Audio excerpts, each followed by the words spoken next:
Assalamu alaikum and hello to all my viewers. Welcome back to Sarwar's Chronicle. Here I delve into historical issues, including those relevant to academic studies. I recall a colleague who often said politics is like dust, ever shifting and unsettled, until it really comes to rest and becomes history. Discussing history is always prudent, and it is essential that we revisit it regularly. Do you know why? Because we never learn from history, but we need to. Today, let's discuss Mohammad Ali Jinnah, who played a significant role in our regional history. Jinnah doesn't just occupy a significant place in South Asian history, his impact is colossal. Islam provided Indian Muslims with identity, Mughal dynasties granted them territory, while poets like Allama Iqbal instilled a sense of destiny. Jinnah's significance lies in the fact that he achieved all three by leading Pakistan movement. As a history enthusiast, I would tend to agree with this, and his life and achievements provide ample evidences of this. In Pakistan, he is revered as Quaid-e-Azam, the great leader, and Baba-e-Qaum, the father of the nation. In India, he is often portrayed as one who prioritized political ambitions over Indian unity. Though Indian unity as a concept historically suffered due to competing sultanates, the Maratha Empire, and certainly incomplete British control. In Bangladesh, his legacy is epitomized by his seminal speech declaring Urdu as the state language of Pakistan. Let me make it very clear to you, leave no doubt that the state language of Pakistan is going to be Urdu and no other language.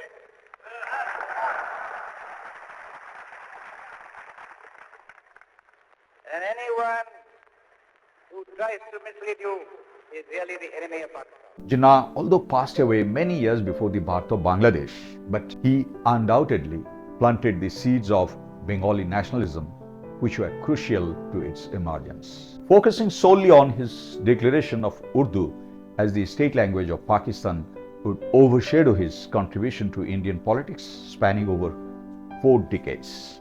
Be that as it may, Jinnah remains a compelling subject for scholarly study.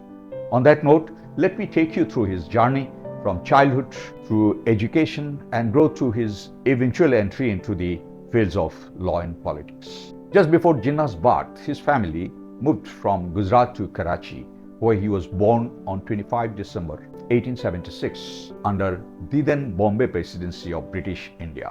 Interestingly, Gandhi and Jinnah, who played significant role in Indian politics throughout the first half of 20th century, both hail from Gujarat. We can have a separate session on Gandhi sometimes later. Jinnah was the eldest among the siblings and belonged to a wealthy merchant family engaged in trade with Britain at that time. They were Hindu converts to Islam and followers of Aga Khan, but towards the later stage of life, Jinnah gravitated towards the Sunni sect. After educating at home, Jinnah did his secondary education in Karachi. At 16, he passed the matriculation exam of the University of Bombay, which is now known as the University of Mumbai. His parents sent him to London to acquire business skill through an apprenticeship program at Graham's Shipping Company. Jinnah instead entered in Lincoln's Inn, a legal society that prepares students for bar. Marrying before traveling abroad was customary, and Jinnah was compelled to do so. Sadly, soon after his arrival in London, he lost both his wife and mother. Despite these personal tragedies, Jinnah continued his studies and took great interest in British politics. He was greatly influenced by the liberalism of William Gladstone, who went on to become British Prime Minister for the 4th term in 1892, the year Jinnah arrived London. He admired intellectuals like Jeremy Bentham, John Stuart Mill, Herbert Spencer, and Auguste Comte. In London, he gained unique experience upon meeting Firoz Shah Mehta and Dadabhai Naoroji, 2 renowned British Indian Parsi politicians. Jinnah witnessed Naoroji's inaugural speech in the House of Commons from the visitors' gallery, a seemingly small moment that left a lasting impact on his professional growth. His association with the Parsis, a small but exemplary community, showed how initiative, enterprise, and hard work can overcome adversity. Upon returning to Karachi in 1896, finding his family business ruined, Jinnah began practicing in Bombay Bar. He was the only Muslim barrister then. Had a slow start, but he quickly thrived. In 1901, he was offered a decent job with 1,500 rupees per month. Jinnah politely declined, aiming to earn the same amount daily, which he eventually earned. He never tolerated any disrespect shown to him, regardless who it came from. One day, during a court hearing, a British judge repeatedly interrupted Jinnah with dismissive remarks like "rubbish, rubbish." Jinnah retorted, "Your Honor, nothing but rubbish has passed your mouth all morning." If you happen to visit any courtroom, you will appreciate how challenging it was for someone with brown skin to be able to respond to a British judge in that manner. The lawyers showed too much of respect to the judges by lowering their heads down and never turning their back while leaving the courtroom, even if the judge isn't watching them. Jinnah never adopted such disparaging norms to show respect. Instead, he often clashed with the British officials. They even threatened him for supporting Indian cause, but Jinnah was astute enough to navigate within the legal boundaries, leaving no chance for his opponents to penalize him. In essence, he skillfully used English and law against the British themselves. He wore Western clothes with a style, owning over 200 suits, and never used a silk tie second time in his entire career as a barrister.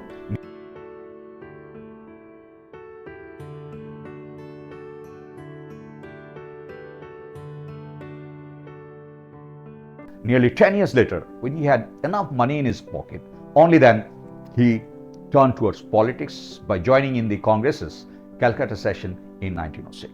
Jinnah was a self-made wealthy person. He never exploited peasants like the landlords did, never engaged in corruption, and always upheld his principles. Jinnah joined Congress in a time when it was beginning to advocate for Indian independence. Over the independence issue, the party got split between moderates who preferred a constitutional approach and extremists who wanted a more aggressive stance against the British rule.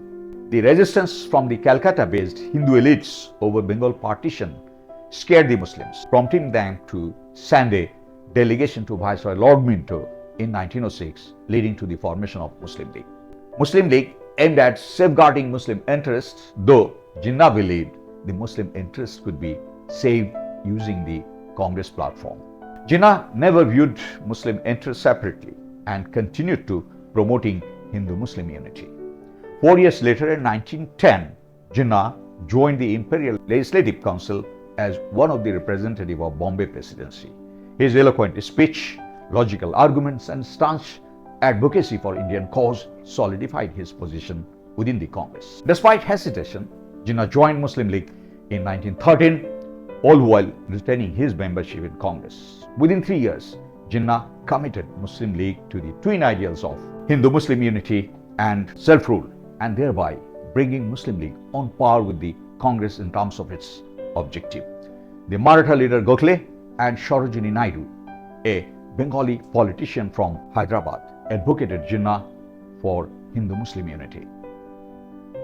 Even when Hindu nationalist Bal Gangadhar Tilak faced a sedition charge, it was Jinnah who took on the legal battle.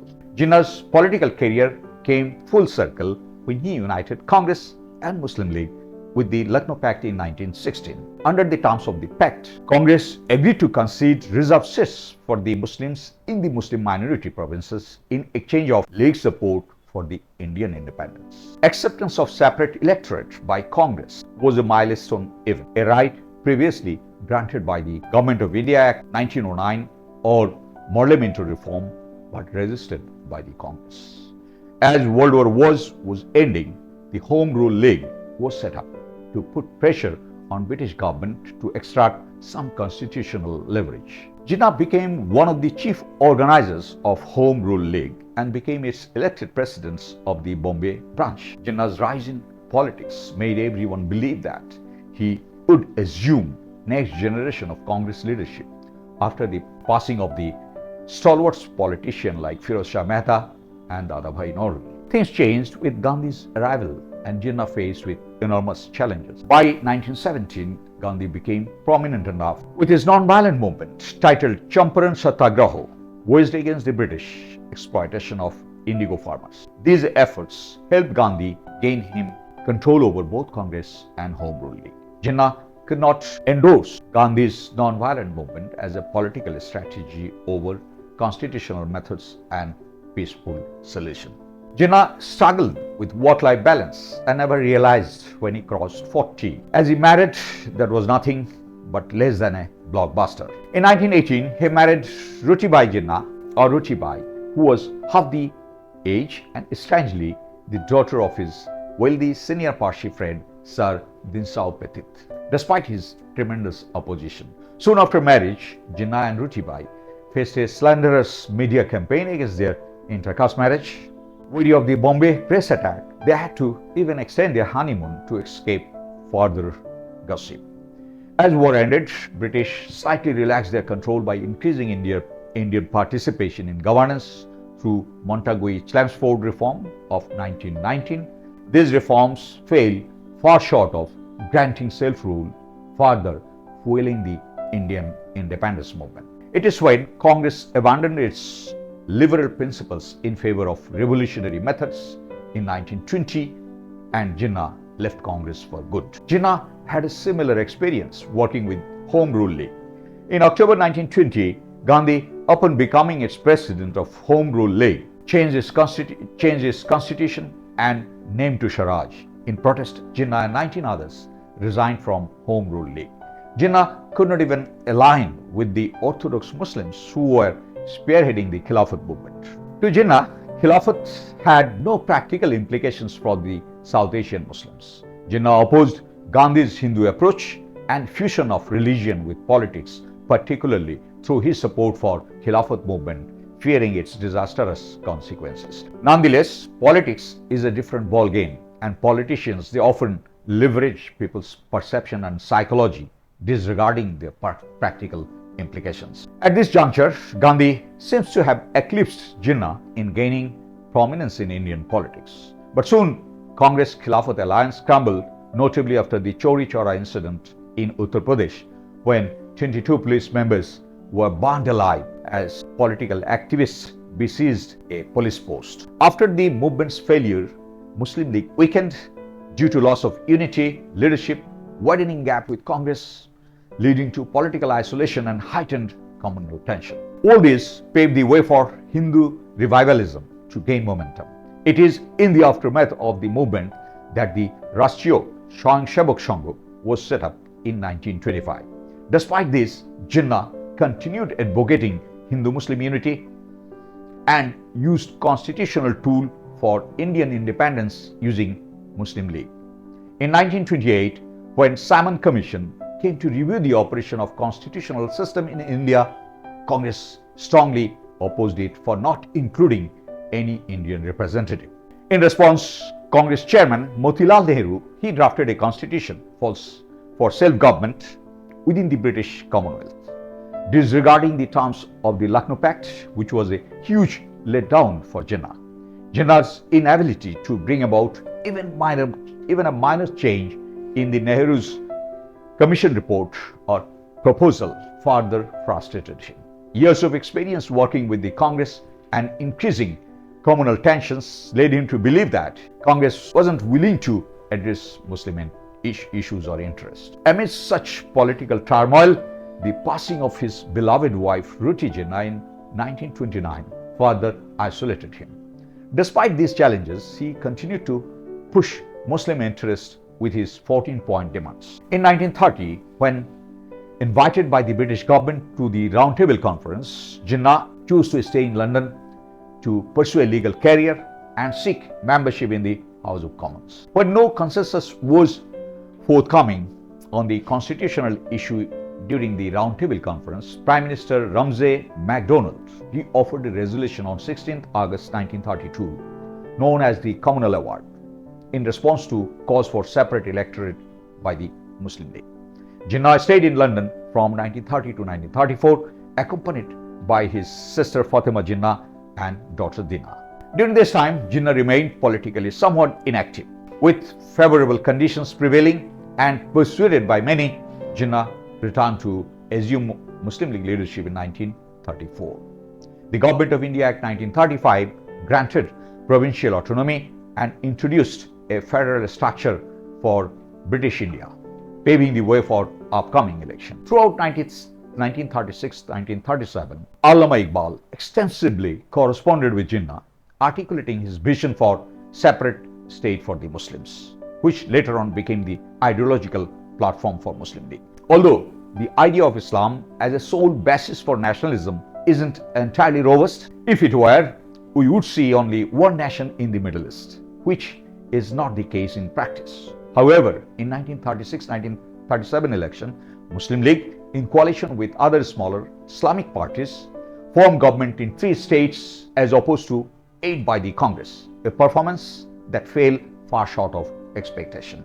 Congress' decision to make no coalition with the Muslim League worsened the Hindu-Muslim relation, and frustration of the Muslim became widespread. Jinnah's priorities shifted due to the significant change in Congress's objective influenced by Hindu extremists. Initially unsure of Pakistan's feasibility, Jinnah later believed that it is crucial for protecting Muslim interests. He shifted from rejecting to embracing mass politics, critiquing to using Islamic appeals, and advocating Indian unity to championing Hindu-Muslim separation. Jinnah worried that Muslims might be subdued under the Hindu-led government in India.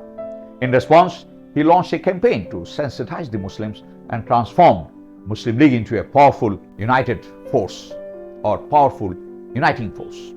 Jinnah also changed his public appearance, opting for traditional attire such as long kurta, tight pajama, and a Jinnah cap instead of his usual English attire. While still believing in democracy, he opposed the Westminster kind of parliamentary democracy for India due to the marriage of permanent majority and permanent minority groups. In such a system, the Hindu majority would consistently dominate, leaving no room for the Muslim minority. Therefore, it was essential to safeguard their rights and livelihoods. Events moved very fast, worsening Jinnah's health, which he carefully concealed behind his apparently stout outlook. The Balochistan session of Muslim League 1939 reiterated its demand for a separate state for the Muslims of India. In 1939, Britain's unilateral decision to enter the war triggered protests leading to the resignation of Congress-led governments from 8 states. It caused the failure of the Cripps mission and led to the Quit India movement in 1942, resulting in imprisonment of Gandhi, Nehru, and 1,000 others. In 1940, Lahori Resolution proposed a separate state for the Muslims. It states that the areas in which the Muslims are numerically in a majority, as in the northwestern and eastern zones of India, should be grouped to constitute independent states in which constitute units should be autonomous and sovereign. It sparked the imagination of the Muslims, especially those living in the East Bengal, who saw it as an opportunity to escape from oppressive Jamindari system. The idea of Pakistan was at first ridiculed and then tenaciously opposed by the Congress. Jinnah faced opposition particularly from Gandhi, Jawaharlal Nehru, while the British government aimed to preserve the political unity of Indian subcontinent. Because of the looming war, the British needed local support or local allies, providing the Muslim League an opportunity to offer cooperation in return for promised political protections. However, the war weakened Britain by the loss of lives, assets in the Far East, and debt-ridden economy, making it unable to maintain its overstretched empire. At least Labour government in London also deemed it unfit to continue managing the empire anymore. In early 1945, Jinnah's physical strain became unbearable. Despite doctors' orders to rest, with the struggle for Pakistan underway, time was running out for him. In the election of 1945-1946, the Muslim League emerged as a major political force in India, alongside Congress and the British administration. This newfound strength provided the Muslim League with leverage to negotiate for its demand. A cabinet mission was dispatched to India in early 1946 to help achieve India freedom as quick as possible. It also reaffirmed that India would determine its future government, with Britain facilitating the process and setting June 1948 as the deadline for the transfer of power. Initially, both Congress and Muslim League accepted the Cabinet Mission Plan, considering it as a potential framework for Indian transition to independence. The plan gave provinces more autonomy and organized them into three groups, each with its own say in the central government. But things turned around as Jawaharlal Nehru, during a press briefing, hinted that it might revise the plan. Nehru's statement worried the Muslim League, fearing Congress might alter the plan unfavorably using the power of the central government. As a result, the Muslim League withdrew its consent for the Cabinet Mission Plan, leading to the deadlock, but it vowed to agitate for Pakistan by any means possible. Meanwhile, in August 1946, communal violence erupted in Calcutta, leaving around 4,000 dead and another 100,000 homeless. In March 1947, against this backdrop, Lord Mountbatten arrived in Delhi as the new viceroy. On June 3, 1947, Mountbatten announced the partition plan, dividing India into India and Pakistan by August 15, 1947. Mountbatten advanced the plan primarily to curb violence, respond to political pressure, address inefficiency, and prevent chaos. Despite his imminent death, Jinnah remained undeterred in his resolute advocacy, determination, and political wisdom. At that time, there were no other leaders of his caliber capable of achieving such a monumental task. These qualities not only secured Pakistan, but also laid the groundwork for the emergence of Bangladesh in the years to come. It's a testament of his leadership that we should all deeply admire. With this, I have come to the end of this talk. Hope you liked it. Goodbye and Allah Hafiz.